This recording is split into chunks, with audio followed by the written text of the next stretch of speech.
Rosario, en una semana, en un día en realidad, del que nos enteraremos prontamente, el índice de inflación para el mes de junio, el cual el gobierno anticipó que estará por debajo del 5%, mientras todo el mundo se debate por el plan económico de Milei, por qué se viene por delante. Tiene la deferencia de atendernos, de sumarse del otro lado de la línea, un querido amigo, un gran economista. Estoy hablando de Luciano Villegas. Luciano, ¿cómo estás? Garra Todos te saluda. Buen día, Garret. Buen día. Muchas gracias por el llamado. Gracias, Lucho, por atendernos. Te pregunto lo siguiente. ¿Cuán importante es el anuncio de hoy de la inflación? Bueno, muy importante. Muy importante porque la inflación vendría a ser no sé si el principal activo que tiene el gobierno desde que asumió. En las últimas encuestas de opinión a la ciudadanía, la inflación, que era el principal problema que ponía la ciudadanía como su preocupación número uno hasta el año pasado, hoy ya pasó a ser la tercera y la cuarta, depende de qué encuestas mires, lo que demuestra que para la gente, para la sociedad, la inflación eventualmente dejó de ser un problema principal, ¿no? Ahora pasó a ser el desempleo. Entonces me parece que es muy importante que el gobierno consolide esa tendencia decreciente que viene teniendo la inflación desde aquel número de 25% de diciembre. Me parece que es muy importante que esa tendencia se consolide, sobre todo pensando en los meses venideros y la mejora en los salarios reales, que creo, incluso de las jubilaciones, ¿no? En términos reales, que empiecen a mejorar, y eso que permita un aumento del poder de compra de tanto de los trabajadores como de los jubilados. Me parece que la consolidación es muy importante en cuanto a un activo político, más allá de lo económico, que obviamente que es muy importante, pero me parece que es un activo político para el gobierno, la consolidación de una inflación cada vez.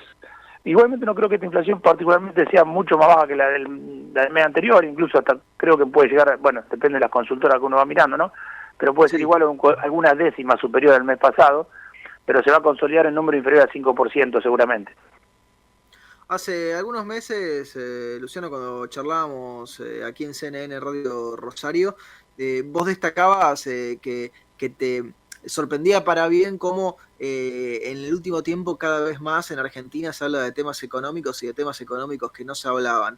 Pero, ¿cómo Sí. tomás el hecho de que muchos economistas, te pongo a vos en ese grupo de los que entienden bien la economía, no se ponen de acuerdo sobre si este es el camino que hay que seguir, ¿no? Porque hay mucha disparidad al respecto sobre si Milei está o no está haciendo las cosas bien. Es bueno el punto, Garret. Tal vez, pensándolo rápidamente, ¿no? Porque no es una pregunta que haya pensado demasiado, porque está muy interesante. Tal vez haya disparidad en cuanto al trazo fino y el trazo grueso.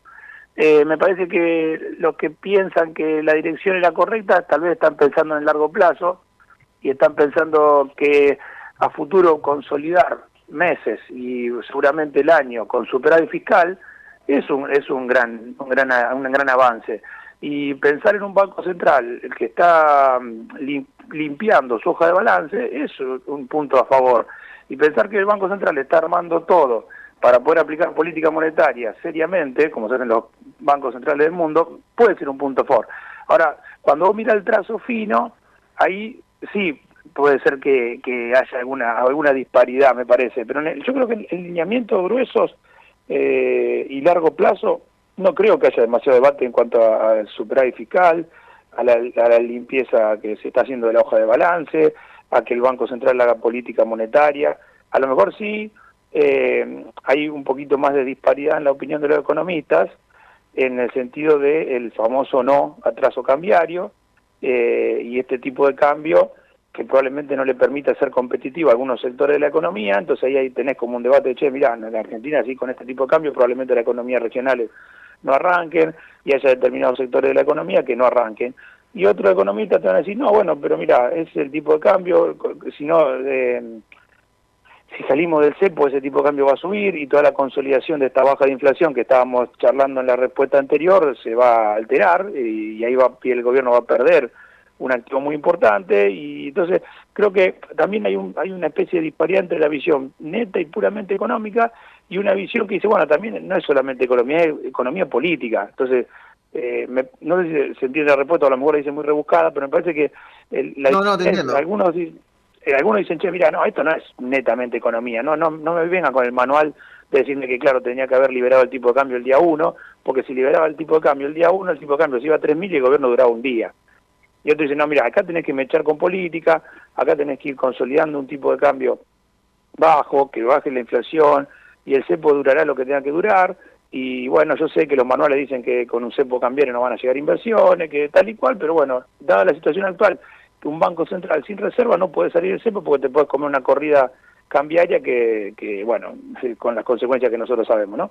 Entonces me parece que ahí está la discusión o la disparidad entre los economistas en cuanto al corto plazo, pero yo creo que en el lineamiento general de largo plazo, esos 3 puntos que yo te mencioné, yo no creo que haya tanta disparidad en calificarlos como positivos, me refiero. Hablabas ahí, Lucho, de la salida del cepo cambiario. Ya el ministro Caputo dijo esta semana que no le ponen una fecha, y que no le ponen una fecha principalmente no solo por las variables que ellos consideran tienen que converger, sino para que no haya una especulación con respecto a eso. ¿Habría una especulación de parte de los distintos jugadores si hubiera una fecha exacta en la cual se levanta el cepo? Sí, por supuesto. Pensando, por ejemplo, en el sector agropecuario. Si vos vas a ver que, no sé, en septiembre se levanta el cepo, ¿para qué vas a vender tu cosecha ahora si no tuviste la necesidad de venderla antes? A salvo a premio económico. Decir, bueno, si se va a liberar el cepo, espero que cuando esté 1.400, 1.500 y toda la cosecha, sobre todo los exportadores, más que no pienso en los colonos ni en la gente de campo, sino las No, 4 o obvio. 5 exportadoras que están aguantando la cosecha no la venderían ahora hasta que se levante el cepo. Eso sería una primera especulación y así podríamos seguir avanzando. No, por supuesto que no podés poner fecha.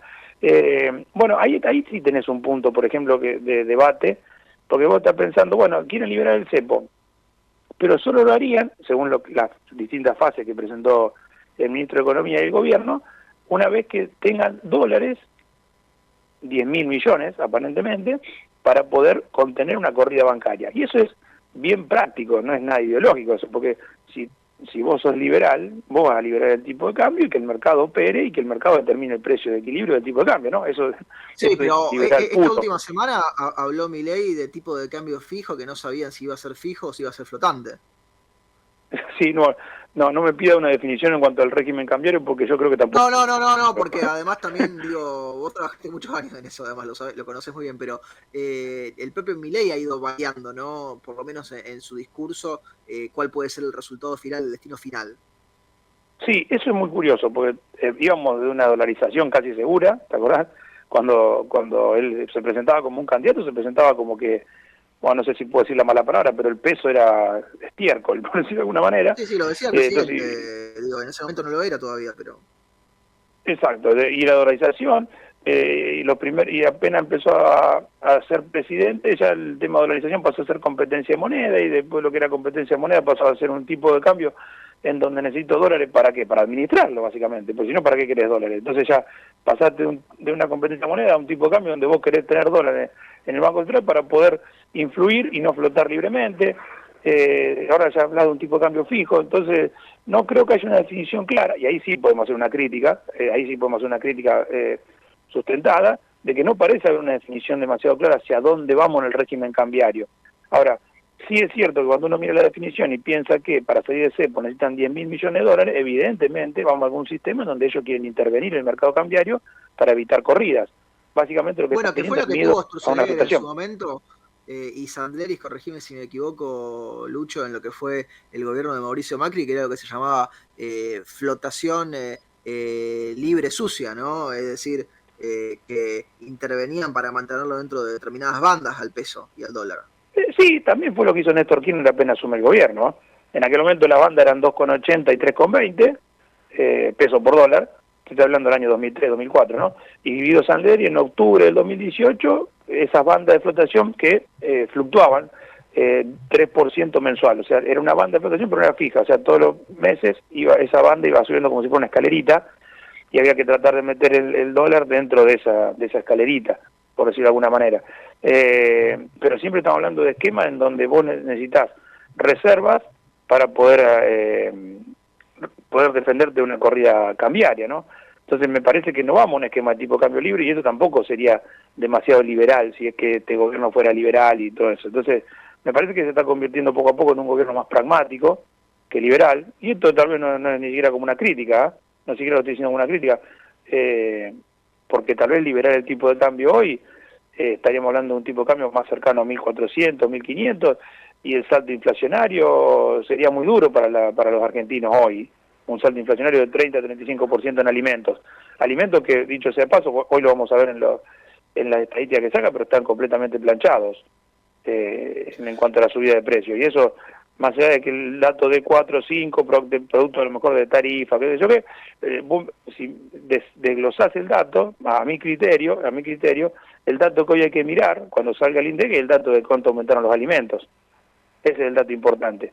Y me parece a mí que eso está hace varios meses que está planchado. Y eso va a ser un dato, por lo menos positivo, a mi criterio.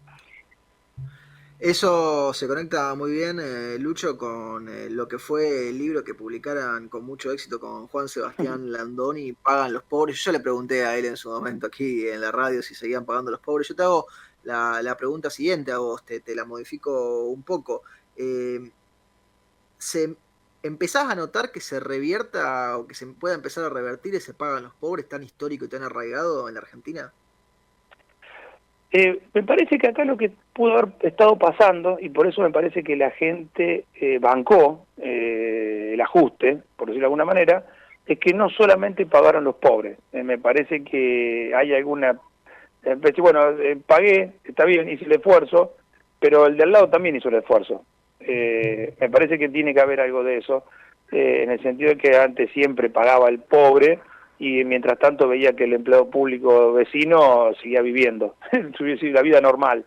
Y me parece que ahora hay como diciendo, bueno, me parece que esto se repartió, el ajuste se repartió, no solamente fue para los más pobres que tuvieron que bancar tarifa, alimentos, el boleto colectivo, que siempre es muy importante en su cartera de gastos, sino que me parece que ahora vio que el ajuste se repartió, no sé si en proporciones iguales, ni mucho menos, me parece que el ajuste se repartió entre más parte de la sociedad. Por supuesto que a lo mejor alguno un poco más analista dirá, bueno, pero no repartieron con los bancos, que era gran parte de los jugadores de esto, y sí, teníamos que, tal vez el gobierno debería haber repartido un poco el costo con los bancos, esa es otra crítica que le podemos hacer al modelo, pero bueno, también eso tiene sus riesgos y sobre el sistema bancario. Entonces, sí, no se revirtió de que los pobres obviamente están pagando el ajuste, pero probablemente se repartió entre más gente, y eso hizo que me parece que la gente bancara más.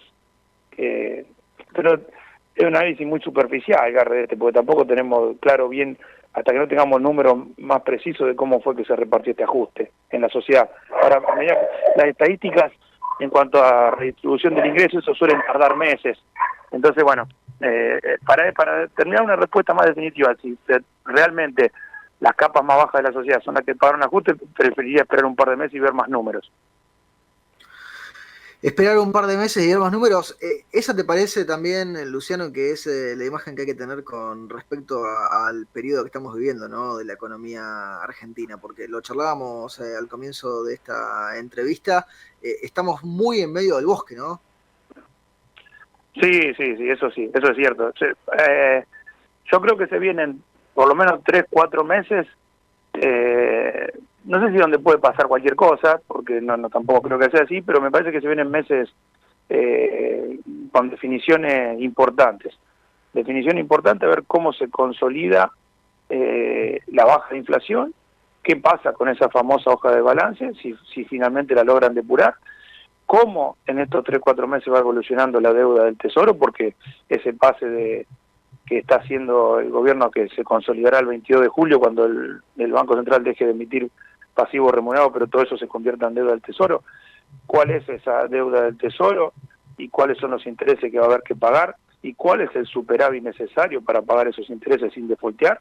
¿Y qué pasa con el nivel de actividad? Yo creo que esos 4 ítems que te hice, me parece que de acá a 3-4 meses van a ser muy relevantes para el futuro, o para el futuro de las decisiones que se tengan que tomar, ¿no?